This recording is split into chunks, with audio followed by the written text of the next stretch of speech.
नमस्कार दोस्तों, स्वागत है एक बार फिर से आप सभी का यूपी लेखपाल और होमगार्ड जीएस प्रैक्टिस सेट 22 में। दोस्तों, अगर आप लोगों ने 1 से लेकर 21 तक प्रैक्टिस सेट नहीं देखा है तो आप लोग जाकर चैनल पर देख सकते हैं। और अगर दोस्तों वीडियो पसंद आए तो चैनल को सब्सक्राइब करके वीडियो को लाइक ज़रूर कर दीजिएगा। चलिए दोस्तों, क्वेश्चन को शुरू करते हैं।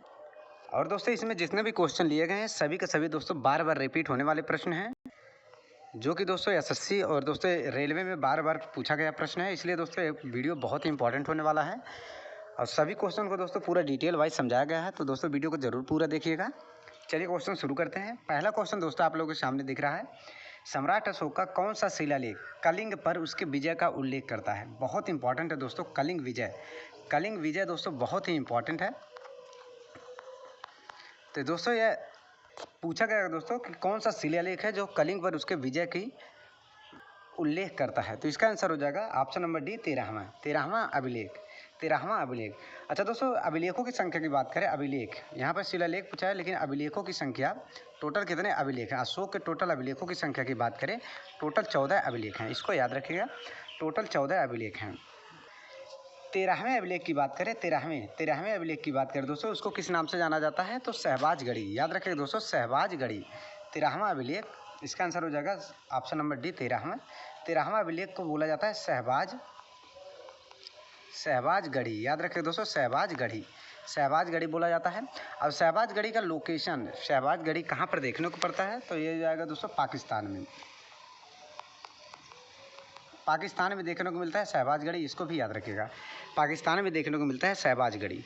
टोटल दोस्तों अभिलेखों की संख्या है अशोक के तो 14 है। सहबाज गढ़ी याद रखिएगा दोस्तों, याद रखिएगा, या पाकिस्तान में देखने को मिलता है। इसके अलावा मानसेहरा, पाकिस्तान में एक और देखने को मिलता है दोस्तों, मानसेहरा। सहबाज गढ़ी और मानसेहरा कहाँ पर देखने को मिलता है, पाकिस्तान में।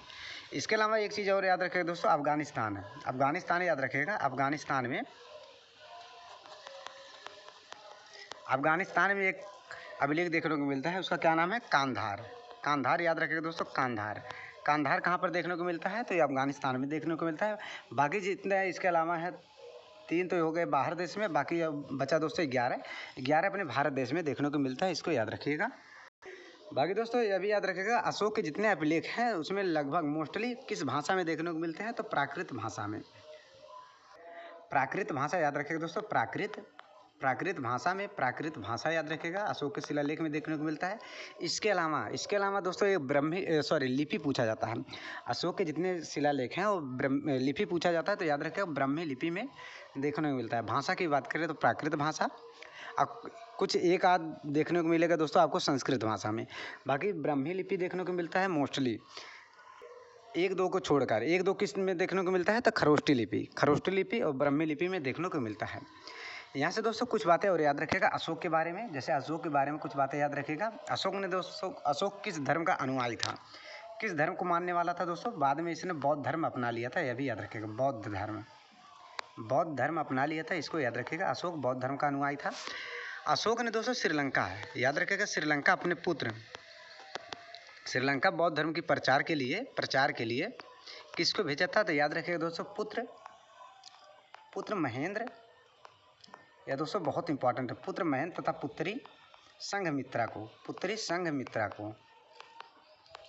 पुत्र महेंद्र तथा पुत्री संघमित्रा को, इसको याद रखिएगा। बौद्ध धर्म की प्रचार के लिए भेजा था श्रीलंका अपने पुत्र महेंद्र को तथा पुत्री संघमित्रा को। चलिएगा दोस्तों आगे बढ़ते हैं अगले क्वेश्चन पर। यहाँ पर आप लोग देख सकते हैं, यहाँ पर बोला गया है अशोक का 13वां अभिलेख मौर्य इतिहास का सबसे महत्वपूर्ण अभिलेख है। यह राज्याभिषेक के 8वें वर्ष 261 ईसा पूर्व हुए विनाशकारी कलिंग युद्ध का वर्णन करता है। यह शिलालेख सहबाज गढ़ी के नाम से जाना जाता है, जो दोस्तों मौजूद है पाकिस्तान में। चलिए अगले क्वेश्चन पे चलते हैं। क्वेश्चन दोस्तों यह भी बहुत इंपॉर्टेंट है, वेरी इंपॉर्टेंट क्वेश्चन। बोला गया है संविधान के किस भाग के अनुसार न्यायपालिका कार्यपालिका के से उनके शक्तियों का पृथक्करण करता है। बहुत ही इंपॉर्टेंट क्वेश्चन है दोस्तों।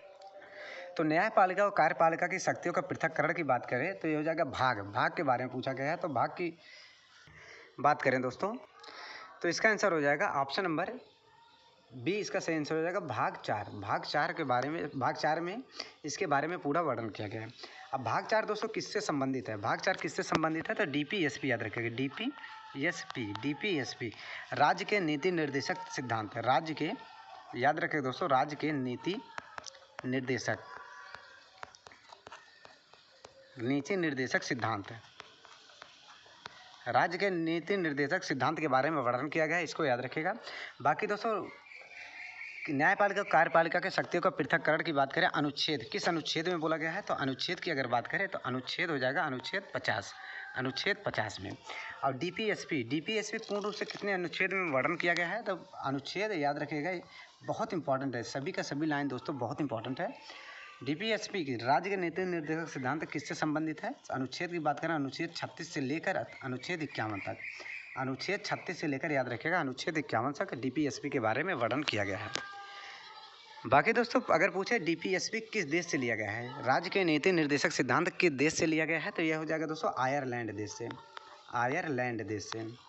यह दोस्तों याद रखिएगा आयरलैंड देश से लिया गया है। तो डीपीएसपी हो जाएगा दोस्तों आयरलैंड देश से। डीपीएसपी भाग 4 में वर्णन किया गया है। और दोस्तों न्यायपालिका और कार्यपालिका के शक्तियों का पृथक्करण बोला गया है अनुच्छेद 50 के अनुसार। पूरा डीपीएसपी दोस्तों अनुच्छेद 36 से लेकर 51 तक दिया गया है।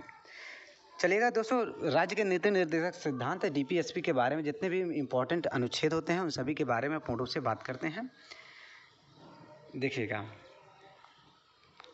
बोला गया दोस्तों भारतीय संविधान के भाग 4 में अनुच्छेद 36 से लेकर 51 तक राज्य के नीति निर्देशक तत्व डीपीएसपी शामिल है। यह दोस्तों पहला लाइन बहुत इंपॉर्टेंट है, 36 से लेकर 51 तक याद रखिएगा, 36 से लेकर 51 तक है डीपीएसपी।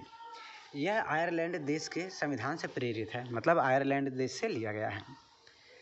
नीचे दिया गया दोस्तों नीति निर्देशक तत्व से के प्रमुख अनुच्छेद, ये कम से कम इतना दोस्तों याद रखिएगा। इसके अलावा दोस्तों 36 से लेकर सभी इंपॉर्टेंट है, लेकिन इतना दोस्तों बार बार एग्जाम में पूछा जाता है, इसको दोस्तों ज़रूर आप लोग नोट कर लीजिएगा।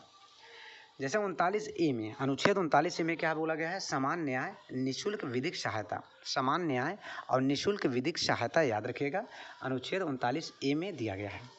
अनुच्छेद 40 में बोला गया ग्राम पंचायतों का गठन, अनुच्छेद 40 में बोला गया है ग्राम पंचायतों का गठन। और ग्राम पंचायतों का दोस्तों गठन किस संविधान संशोधन द्वारा होता है? तो याद रखिएगा 73वें संविधान संशोधन के द्वारा, 73वें संविधान संशोधन द्वारा। 73वें संविधान संशोधन कब होता है? 1992 ईस्वी में होता है। 73वें संविधान संशोधन द्वारा जोड़ा जाता है अनुच्छेद 40 में ग्राम पंचायतों का गठन। बाकी इसके अलावा याद रखिएगा अनुच्छेद 44 सिविल संहिता, मतलब नागरिकों के लिए एक समान कानून, नागरिकों के लिए एक समान कानून याद रखिएगा। अनुच्छेद 48 दोस्तों बहुत इंपॉर्टेंट है, कृषि एवं पशुपालन का संगठन, कृषि एवं पशुपालन का संगठन याद रखिएगा, अनुच्छेद 48 में दिया गया है, यह भी डीपीएसपी के अंतर्गत आता है। अनुच्छेद 49 दोस्तों बहुत इंपॉर्टेंट है, संरक्षण, मतलब भारतीय स्मारकों का संरक्षण, सांस्कृतिक विरासतों का संरक्षण और दोस्तों वन का भी संरक्षण इसमें दिया गया है अनुच्छेद 49 में, वन का भी संरक्षण अनुच्छेद 49 में दिया गया है। अनुच्छेद 50 के बारे में दोस्तों न्यायपालिका और कार्यपालिका की शक्तियों का पृथक्करण बोला गया है, इसको भी याद रखिएगा। अनुच्छेद 51 अंतर्राष्ट्रीय शांति और सुरक्षा की अभिवृद्धि दिया गया है अनुच्छेद 51 के अंतर्गत। इतना दोस्तों बातें याद रखिएगा, बहुत ही इंपॉर्टेंट है। चलिएगा आगे बढ़ते हैं अगले क्वेश्चन पर। और दोस्तों अगर कोई भी डाउट रहे आप लोग कमेंट बॉक्स में निसंदेह पूछ सकते हैं। बाकी दोस्तों वीडियो को लाइक करना मत भूलिएगा। चलिए अगले क्वेश्चन पे चलते हैं। बोला गया है मोरक्को यात्री इब्न बतूता किसके शासनकाल में भारत आया? मोरक्को यात्री इब्न बतूता किसके शासन के काल में भारत आया? तो मोरक्को यात्री इब्न बतूता की बात करें दोस्तों तो किसके शासनकाल में भारत आया? तो ये हो जाएगा मोहम्मद बिन तुगलक। ऑप्शन नंबर सी इसका सही आंसर हो जाएगा, मोहम्मद बिन तुगलक। यह दोस्तों याद रखेगा मोहम्मद बिन तुगलक। बाकी दोस्तों प्राचीन काल में दोस्तों या फिर मध्यकालीन भारत की बात करें, प्राचीन काल या फिर मध्यकाल बात करें तो विदेशी यात्रियों के बारे में दोस्तों 2-3 क्वेश्चन बार बार पूछा जाता है। जैसे फाहियान के बारे में पूछा जाता है, ह्वेन सांग के बारे में पूछा जाता है। ये दोनों यात्री कहाँ के थे दोस्तों? तो याद रखेगा ये दोनों दोस्तों चीन के थे। ये दोनों कहाँ के थे? ये ह्वेन सांग और फाहियान कहाँ के थे दोस्तों? चीन के थे। बाकी ह्वेन सांग के बारे में याद रखिएगा, इनकी एक पुस्तक थी सी यू की याद रखिएगा, सी यू की याद रखिएगा, ह्वेन सांग की पुस्तक का नाम है। और ह्वेन सांग किसके शासनकाल में भारत आए? तो हर्षवर्धन के,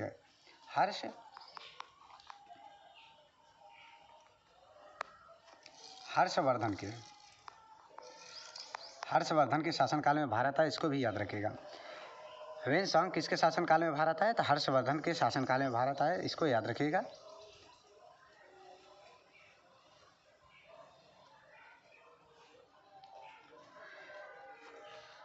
बाकी फायान की बात करें, फायान की एक पुस्तक नाम है, जैसे इनका पुस्तक का नाम है सीयू की, वैसे दोस्तों इन्हीं के पुस्तक का नाम है पीयूसीकी, याद रखिएगा। इनके पुस्तक का नाम है पीयूसीकी। बाकी मोरक्को यात्री इब्न बतूता के बारे में याद रखें, ये मोहम्मद बिन तुगलक के शासनकाल में भारत आए थे। चलिए दोस्तों, अन्य जानकारी इसके बारे में लेते हैं, जैसे इब्न बतूता से संबंधित जो भी क्वेश्चन बनते हैं एग्जाम में, उसके बारे में बात करते हैं। देखिएगा, बोला गया है इब्न बतूता 1313 ईस्वी में मोहम्मद बिन तुगलक के शासनकाल में भारत आया। ये दोस्तों ईस्वी भी याद रखिएगा, और मोहम्मद बिन तुगलक के शासनकाल में भारत आया, इसको भी याद रखिएगा। वह मोरक्को, मतलब इस समय कहाँ पर देखने को मिलता है? अफ्रीका में। वह मोरक्को का निवासी था। इब्न बतूता का मूल नाम याद रखिएगा, मतलब उसका मूल नाम क्या था? मूल नाम, या फिर दोस्तों अन्य नाम याद रखिएगा। इसका मूल नाम क्या था? शेख फतेह अबू अब्दुल्ला। बहुत इंपॉर्टेंट है दोस्तों, शेख फतेह अबू अब्दुल्ला याद रखिएगा। तथा इन दोनों नाम से बुलाया जाता था उसको, शेख फतेह अबू अब्दुल्ला और अब्दुल मोहम्मद बिन बतूता। अब्दुल मोहम्मद बिन बतूता याद रखिएगा। शेख फतेह अबुल अब्दुल्ला तथा अब्दुल्ला मोहम्मद बिन बतूता, यह नाम दोस्तों याद रखिएगा, बहुत इंपॉर्टेंट है। इब्न बतूता का मूल नाम है। मोहम्मद बिन तुगलक ने इसे दोस्तों दिल्ली का काजी भी नियुक्त कर दिया था, जिसको भी याद रखिएगा। क्वेश्चन पूछे कि मोहम्मद बिन तुगलक ने किस विदेशी यात्री को अब दिल्ली का काजी नियुक्त किया था, तो याद रखिएगा इब्न बतूता को। तथा 1342 ईस्वी को अपना राजदूत बनाकर चीन भी भेज दिया था, इसको भी याद रखिएगा। 1342 ईस्वी में अपना राजदूत बनाकर इसको चीन भी भेज दिया था। इतना बातें दोस्तों इब्न बतूता के बारे में याद रखिएगा। चलिए आगे बढ़ते हैं अगले क्वेश्चन पर। अगला क्वेश्चन ये रहा। क्वेश्चन दोस्तों बहुत इंपॉर्टेंट है। बोला गया है दिए गए दर्रों और उनके स्थानों का कौन सा जोड़ सही नहीं है। मतलब बोला गया जैसे इसमें कौन सा सुमेलित नहीं है, यह पूछा गया है। जैसे जोजिला दर्रा और बुर्जिला दर्रा कहाँ पर देखने को मिलता है? तो जम्मू कश्मीर में देखने को मिलता है, बिल्कुल सही बोला गया है। नाथुला दर्रा और जयलेपला दर्रा कहाँ पर देखने को मिलता है? तो सिक्किम में देखने को मिलता है, यह भी बिल्कुल सही बोला गया है। माना दर्रा, नीति पास दर्रा तथा लिपुलेख दर्रा उत्तराखंड में देखने को मिलता है, यह भी बिल्कुल सही है। बारालाचा दर्रा और शिपकिला दर्रा यह कहाँ पर देखने को मिलता है? तो ये इसका आंसर हो जाएगा दोस्तों हिमाचल प्रदेश में। तो यह दोस्तों सही आंसर हो जाएगा, ऑप्शन नंबर 20 का सही, मतलब दूसरा सही हो जाएगा इसका सही आंसर। इसमें सही नहीं है बोला गया, तो इसका आंसर हो जाएगा ऑप्शन नंबर 2।